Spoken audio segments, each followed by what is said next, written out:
برقم لما في خلتك بيا ماليزا جامتون جراچو تري mana khiyya keessa odoon jiraachuu jiruu saahiboonni khiyyaa biyya Kaanaadaa irraa dhufan. Gammachuu mana khiyyaatiif paarii gooneetiin ani gubbaan jira saahiboota khiyyaa garsiisuudhaaf mana kana. Geeleen tiyyatana dhiyaattu jala turte saree khiyyaa wajjin. Iyyeensa gawii takkaan dhagee eegspoota saree khiyya dute. Khasareen tiyya waa lafa darbitee gawii sangooteen seegisee takka wooma balleessisiin. Hoggaan ani gabbuu geeleen tiyya haalaanii rifatte. Rifaatuu keessa beeyxee bishaan taate. Hoggaan maal ta'ee jee gaafadhe sarittiin tiyya hulaa daawwitii niin seena jettee isii deemtu hulaan ifumaa isaatiif itti cufame. Rifannee haalaarri rifannee eegspoot ammas qoqqofallee hulaa cufnee deemne. Bakka deemnu raagoo deebinee booda ni irraanfannee waanuma ta'ee hundaa'u. Geeleen tiyya ni qottee karaa biyyattii Kaanaadaatti deebite. Achuma odoon jiraadhu jiru baatii muraasa booda mana keessaa waanuma hin taane takkaatu tatta. Wahiitu mana keessaa waa tattahaa sababumaan kannaaf. Fakkeenyaaf meeshaa takka kaniin as kaa'ee gizeen dhufe gama kaanittiin arga. Eegas booda ninja wallee irraanfadheetiin jira.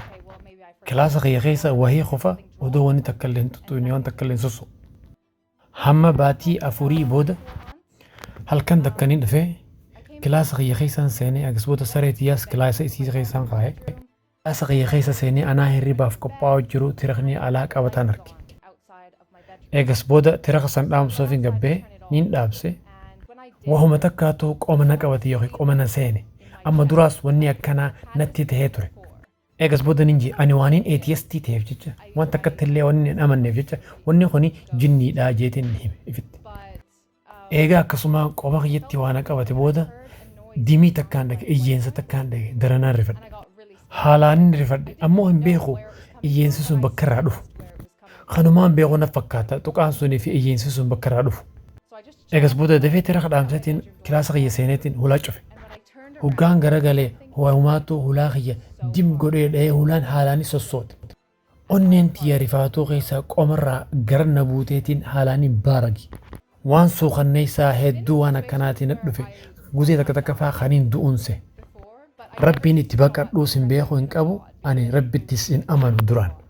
Yeroo san keessatti qalbiin tiyya qulqulluu turte. Yeroo san jechi sammuu kiyya keessa jiru Allah.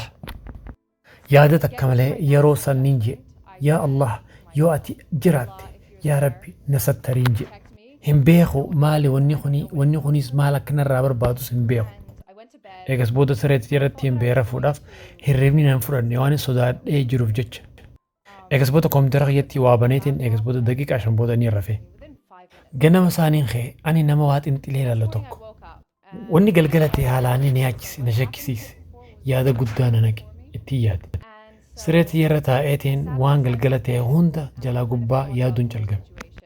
Eegas booda niin godhe waan ajaa'ibaa du'aa in godhadhe. Garaa qulqulluuttiin Rabbi wajjiin haasawe. Kanaan je yaa Allah ani amata 20 takka. Ani ATST nama Rabbi hin beekne jiruutii hunda. Akkaan islaama ta'u yoo feete yaa Rabbi na qajeelchi ani kophaa kiyyaan bakka takkallee waan takkallee godhuun beeku. Eegas booda fadhii jabduu takkaatu na keessa dhufe akkaan amantii islaamaa baradhuuf. Eegas booda namaan gaggaafadhe maal Rabbiin nama barsiisa maaliif ibaadaa gootan maal sodaattan jee. Eegas booda jiruu tiyyaa fi amantii islaamaa walitti madaaluu jalqabe. Rabbiin akka obsa nama barsiisuun baradhe Rabbiin nama obse ni jaalataan arge. Obsa san hojii ni godha yeroo takka gidee makiinaa na dura dhaabbisanii na tursiisan ni obsa. Hoggaan obse wanni hundinuu ni taate na gammachiiste jiruun tiyya naaf bareeddee tottolaa dhufuu jalqabde. Odumaan akkan jiruuttiin April biyya Faransiin dhaqee dalagaadhaaf.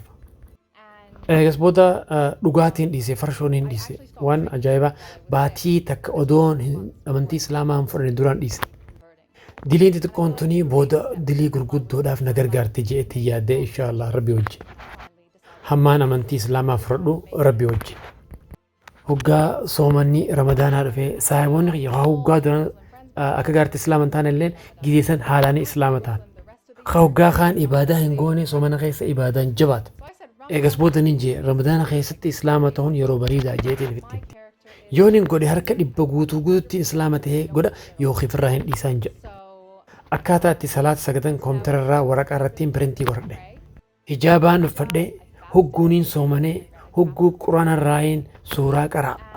hoggaa soomana walakkaa ta'e qura'aanaas walakkaatti qare ifittiin hime odoon ani islaaman taane akkaan du'uu hin feene boru yoonin du'een beeku du'uus hin fadhu odoon islaaman taane niin amane yoonin ani islaama tahee hin duune booda jannata akkaan hin seene eegas booda guuguliin godhe akkaataa itti shahaadaa fudhatan salaata ishaa'ii booda kophaa kiyya taa'itiin eegas booda shahaadaa kiyya fudhadhe afaan ingiliffatti kophaa kiyya eega gaafsanii takka amantii islaamaarraa garagalee hin beeku amma kunoo amata 10 geenye jira jijjiirama guddaa jiruutiyyatti dhufe ummaan tiyya silaa islaaman taane irra duutee jinaan jette jiruu bareedaa haala bareedaan hin jira hariiroon warra kiyyaatii wajjin haalaanii bareeddee tolte amantiin islaamaa na barsiiste haadhaa fi abbaa akka kabajanii jaalatan gammachuun amma ani qabu kun narraa hin dhumtu yoon hin rakkadhee qalbiin na cabxallee numaan gammadu maaliif yoo jettee ni beeyte akka jiruun tun dhumtu